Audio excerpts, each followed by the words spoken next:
Guys, para iwas tipid kayo sa tubig, ayun gagawin nyo. Lipat nyo lang guys. Pinaglaban yan guys, pinagbanlawan nyo. Yan. Lipat nyo lang. Yan, ganyan po magtipid ng tubig dahil ang mahal ng tubig ngayon guys. Yan, pinagbanlawan ko yan guys. Ayan, ang ginagawa namin para makatipid sa tubig.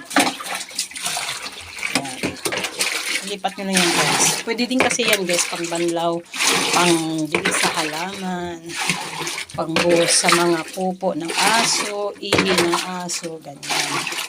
Ganyan na guys. Tipid. Tipid sa tubig. Ganyan ginagawa namin guys pag naglalaba kami. Ayan.